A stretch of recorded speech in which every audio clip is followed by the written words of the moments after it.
Now, they haven't confirmed this. The company has decided that they are trying to do an all-in-one. And realistically, now I'm not sure if you can see this. This is the bent one and this is the straight one. So let's discover exactly, basically this is like a Q&A. We've had problems with my machine. And lots of you have had problems with your machines just the same. Now, I had a meeting on Wednesday with the guys at Ooni, and absolutely lovely guys. They're into this machine more than you'd ever want to be perfectly honest. So let's get straight into it and let's go straight for the first thing. Now, when you take delivery of your machine, you do get a nice stainless steel bowl. And inside that bowl, it does look as though someone has actually scraped the inside out. This is just totally manufacturing. So there is a manufacturing mark around there, and I've had two of these bowls and they're both the same. It looks like bad quality, but I guess it's where it's been lathed out. And this is good quality stainless steel. Now, as I've been pointed out by some YouTuber, seems to think they know all about these machines more so than the manufacturer themselves. Well, let's be fair, I'm a baker, I bought this machine with my own money, and for 700 quid I do expect a lot from it. Now, maybe if I was a paid YouTuber, or they're paying me to go to Australia for a month or two for free, would I say anything good about the machine other than the truth? To be honest, they can give me what they like, I'll take it, but I'll still tell you exactly what I think. So we've got the bowl out the way. Now there is one of those things, we will leave this to later on in the video, because obviously this thing is a nightmare, to say the least. But there's a good reason for it being a nightmare. So let's start with mixing. Now, you may have seen some of my shorts where I've used this machine bowl and one of these. And if you've seen that video, the mix is all caked up around here. All it is a very simple thing. This is a designed creamer. So we get into the nitty gritty of the things. That's a dedicated creamer. You use it, then you take that away, and then you use this one. The company has decided that they are trying to do an all-in-one. And realistically, it's not very good. So if you're making cakes and you're beating things up, you'll beat it up nice and get you nice and cream. But then when you need to actually mix the cake properly, this becomes useless and just a waste of time, because we don't need the webs on there. Most companies, I mean, same as these boys, they take this, you can take this off if you want to. I think they've got one of these, the same. I'm not sure it's these or a KitchenAid. And they've got one of these where it's just a little paddle that goes on the top, a little bit of a web foot. And that's basically what this is for. If you're the web guys and you like this type of thing, go for it. But it is what it is. And I told them, don't make this rubbish for the machine. This is a dough making machine. What on earth is a dough maker going to want that for? To be perfectly honest, if you're in for making pizzas and bread, that isn't for you. So why pay for it? This is going to cost you 100 quid, okay? So why didn't they just knock 100 quid off the price? You know where I'm coming from? Just look at it. Is that worth 100 quid? Nah, is it? Moving on to the other thing that I really detest on this machine is this. Who on earth designed that? Now, I've said this before in another video, and realistically, it seems as though the company likes gadgets. Fair enough, if the idea is that they'd have been better off leaving well alone. Leave the gadgets to people who know what they're talking about. Leave it to KitchenAid and Kenwoods of this world, because those guys know how to make cake machines. But to be perfectly honest, did they know anything about doughs? It'll do doughs a little bit. So those two machines are basically cake machines, and that's where they live.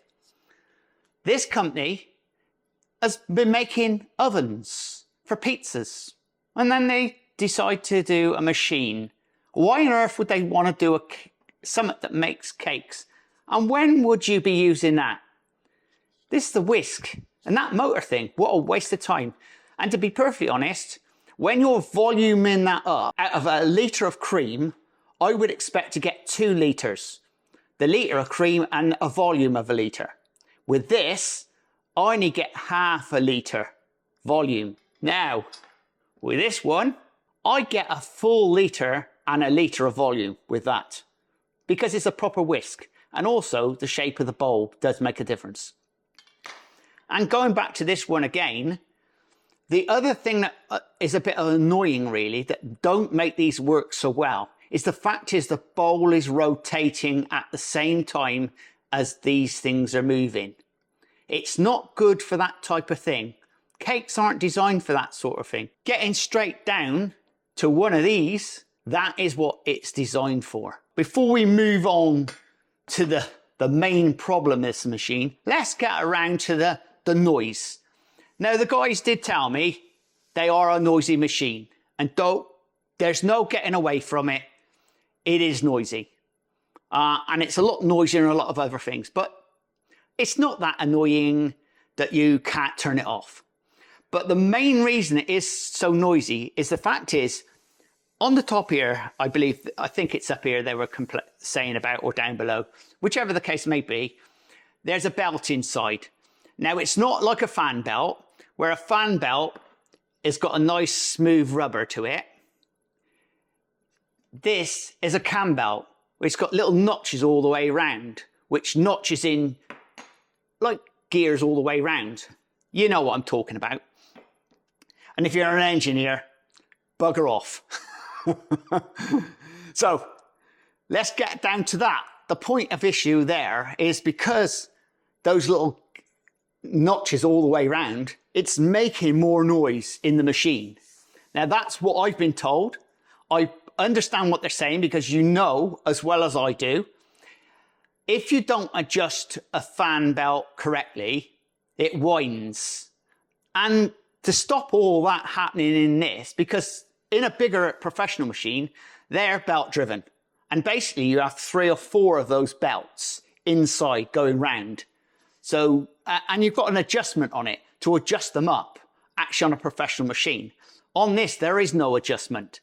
And to be perfectly honest, they don't want you to keep coming back saying, hey, there's something wrong with my machine.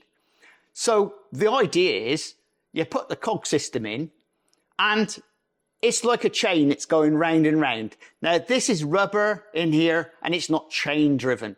Now in some models it's chain driven. So you can hear that chain inside. Again, the cheaper models from China or wherever they come from, they do make more, they can make a lot more noise than just general Joe Hunt stuff.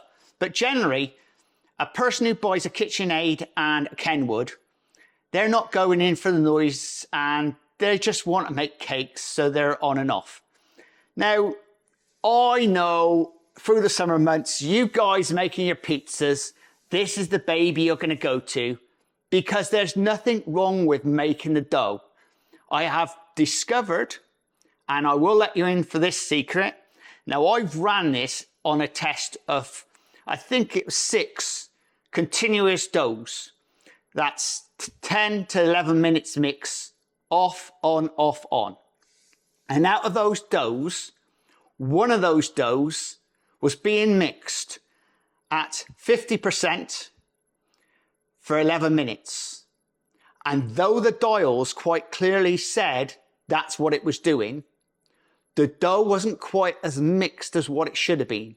It's like the machine had gone into what I call limp mode. Now, if you're continuously doing that sort of thing and you've been hammering the machine and then suddenly you feel as though that ain't quite the same, you are right. This machine will go into limp mode. Apparently, the engineer did tell me quite clearly that this motor in here does have like a cut-off system in it. It's built in to protect your motor. And that's all it's going to be doing. So in a later version of this, they may include something on there to give you more detail about that. Because at the moment, you've got no detail that's happening. You're putting your dough on for 10 minutes or 5 minutes or how long it is. You're hoping and praying that that 5 minutes is genuine. I can tell you now, it's a guesstimate, all right? And from my testing, the times it mixes, roughly, generally speaking, 10 minutes is 10 minutes.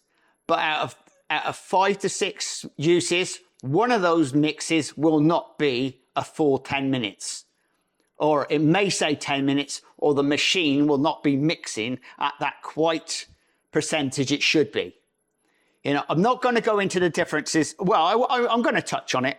Now, on this machine, you can set it to RPM or percentages. And to be perfectly honest, I felt as though RPM was a bit confusing for Joe at home. And I have to admit, if I was a novice at this, I'd probably turn around and say, what's the RPM all about? Because you won't understand that. And general rule on other machines is it has settings 1, 2, 3, 4, 5. And that's what I like about the percentages, because it's generally 1, 2, 3, 4, 5. You know where you are. When you go onto RPM, it's a wilderness of like a guesstimate. And it is a big guesstimate. So we've covered that noise. Now, the other thing that is so annoying with this thing is if you have a problem with one of these and you find yourself got a knocking noise. Now, it could be the fact is that one of your hooks at the top here might be actually bent.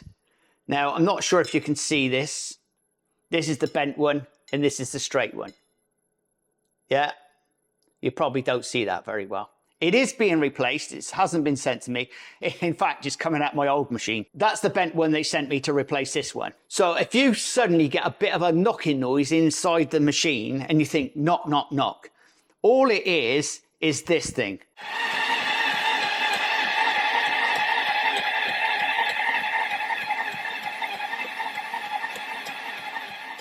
When it's installed into the machine, and it's going round and round, it's doing this. So if you've got a bit of an odd dough and you hear a knocking noise, it's this. Okay? And that's all it is. It's because the dough's going round and that force of going round and the bowl moving, it's making that sort of noise. And I dare to say, I felt as though that's a little bit too much. But apparently, as the engineer said, it's the tolerances, and we'll get into another tolerance in a minute. Now, they have sent me another one through because obviously each machine varies. So you may have one like this, but I've kept feeling after mixing a dough, every so often, the hook was already out of the machine before I actually opened it. So it is that. And also up here, there's a little bit of play, and I don't know if you can hear that well, but there's a little bit of play in there. And that is the tolerance. And that is what you're hearing as it's click, click, click. I think, oh my God, what the hell's that? It's nothing to worry about. I would, if you do get a knocking noise like that, do contact the manufacturer and they'll send out some new parts, because obviously it could be as simple as this. Now, I'm not sure if you're going to see this. Now, I've used this for a week and that top part of the bar has been wearing. Now, it shouldn't wear that quick, but it has been rubbing on the top there. So inside the machine, whether we've got some damage done to the inside of the machine or not, I don't know. I can only tell when I get my new one through to test it out. Another thing that they were talking about, the tolerances of the machine. Each one varies. Now, I had an absolute nightmare of getting these up. All right? So sometimes they stick. And apparently it's to do with the tolerances. My other one, and they pointed out quite clearly, the other one doesn't do it, but this one does. Now, all you need to do, now it doesn't put this in instructions or anything, is slightly press down on the head and lift, and they come up. It's because once you've got a load of dough and stuff in there, it alters the machine. So all you need to do is just press down and open, just like that. Gentle press down and open. They are going to add this into the new write-up on this, because obviously there's other things that in the writing they don't say.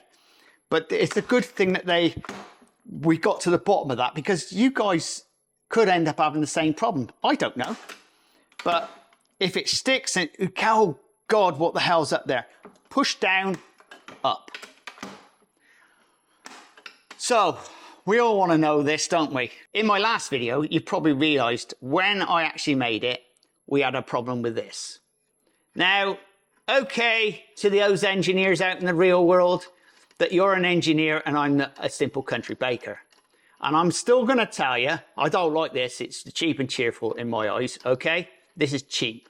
But actually, I dare to say, the men at the top of the shop at the company said, no, this is all manufactured stainless steel, okay? Engineer, it's actually machined engineered. So it's actual proper stainless steel. Oh, and don't forget, you can thread them, because apparently on my old one, it was threaded. But that could be me, that could have been anything. I haven't got a clue. It's been replaced, fine, it's gone. But you can't get this out. Now, they don't put this in. Now, you can pour down to your heart's content. Now, they don't put this in any writing, but a swift, in the bakery, I've got baker's weights, and just a quick tap, and out it comes. And the reason this is, it's tapered. See, we've got a tapered head on there. Now, if you go back to the old days of push bikes, a cotton pin, they used to actually hold on things. This is like going back to the old days. It's very simple and easy trick. And as you push it up, in fact, you don't need to tighten it. Find the holes, push it up. Let's find it somewhere on there. Yeah, push it up, and all you have to do is this, okay? And it won't come out. Well, okay, if you push it hard enough. So the important thing is, when you've pushed this in, is do make sure it's fully tightened up. Oh, there you go. Go the right way, Stephen. So do make sure this is fully tightened up as far as you can go. Don't use a spanner on it, but it needs to be tightened. This doesn't want to be slopping about at all. You do want it to be in there really, really well. Now, I did tell them quite rightly that I find this a really bad design. And they tell me the only reason they come up with this design is because they could do these multitasking items. You know where I'm going with this. We don't want this crap, do we? We would have sooner had 200 quid took off this. This is a 500 quid machine without this crap, all right? 500 quid machine without all this rubbish. Hey, and they'd have saved themselves time by connecting this in for good. Get rid of this and having a machine where this is fixed. Now, my little tip to you folk out there, and this is what I've been doing. I've been leaving that in and not taking this out at all, and just cleaning it off, leaving it there. And also, it's easy for lifting around as well. You've got something hard to hold on to. And that's what I would do. And that's what the manufacturer should have done. They should have been fixed for good. And you wouldn't have a problem with it. And in the future, I can see there's going to be problems with people out there. They're probably going to turn around and say the same thing. Oh, I've got problems with such and such. And you'll look back and you might find this video and say, yeah, I can see where you're coming from, Steve. But that should have been a fixed item. We don't want these accessories, do we, folk? All you got to do is tell the company we don't want this crap. We just want a reduced price, and we want the machine to do exactly what it says on the tin. And that's exactly what they may be doing. I have got insights into what they may be coming up with soon or later, but I did mention to it, and I'm not saying it's my idea. Now, they haven't confirmed this. One of these going on sale without all this rubbish. At a slightly reduced price, because like we said, and they're talking about seeing if they can't fix this in. I suppose an engineer would be able to fix that in with a bit of weld, eh? Weld that in for good. Hey, I'm a baker, remember? But I think I physically have covered everything on the machine.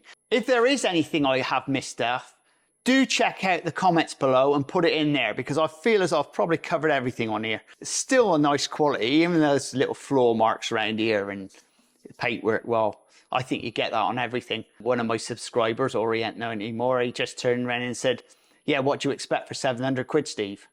I expect some actually bang on for 700 notes. But there you go. If you're liking this type of content, please subscribe and please share. And don't forget, check that link up there. That's to buy me a cup of coffee if you want to. And do check out that video, because that's very interesting. And we'll see you again very shortly on the Crazy Baker channel. Laters!